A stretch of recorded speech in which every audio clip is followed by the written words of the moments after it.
In a small coastal town called Rameswaram, there lived a boy who woke up before the sun, not to study, not to play, but to deliver newspapers.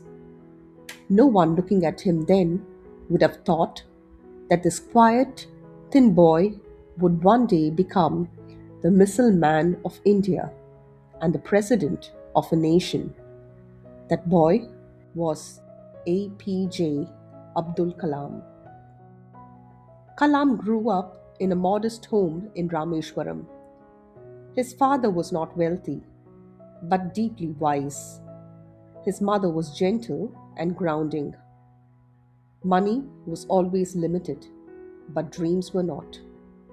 To support his education, young Kalam started delivering newspapers early in the morning. He would cycle through the quiet streets, tossing papers into doorsteps while most of the town was still asleep. After that, he would rush to the school, tired, often hungry, but never absent. In school, Kalam had a teacher named Siva Subramania Iyer. He was strict but very different.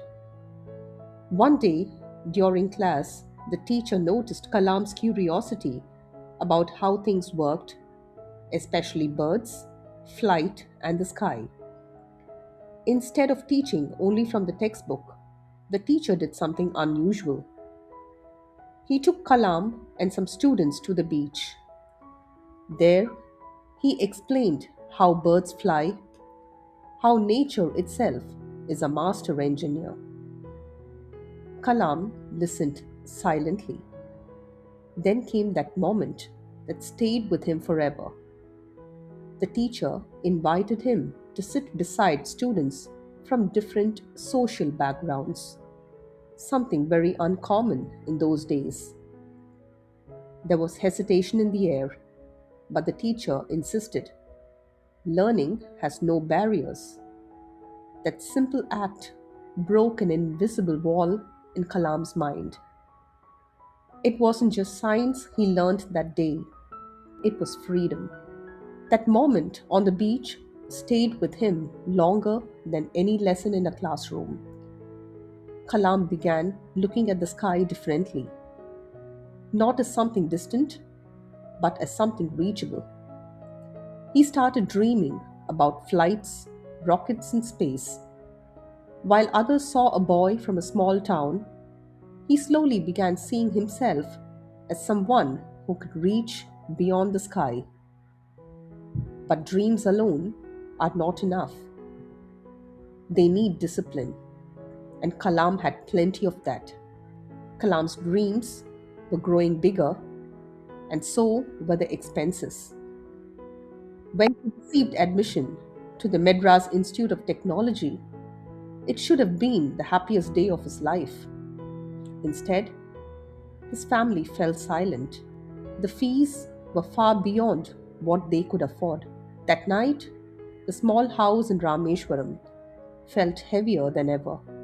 Kalam was ready to give up the opportunity, but someone in his family quietly made a decision. His sister removed her gold bangles and jewelry and pledged them to help pay for his education. No speeches, no drama, just sacrifice. Kalam never forgot that moment. Years later, after becoming successful, he would still speak about it with gratitude because behind every great dream, there is often someone who silently pays the price for it. Years later, he joined India's space and missile program, contributing to projects that would shape the nation's defense and space capabilities. From newspaper boy to scientist to leader of India's space dreams, but even then, he remained the same simple man from Rameshwaram. No arrogance, no distance, just curiosity and humility. The boy who once delivered newspapers became the man who delivered India into a new scientific era. And it all began with one teacher, one lesson, and one belief that no child is limited by where they are born, only by what they believe they can become.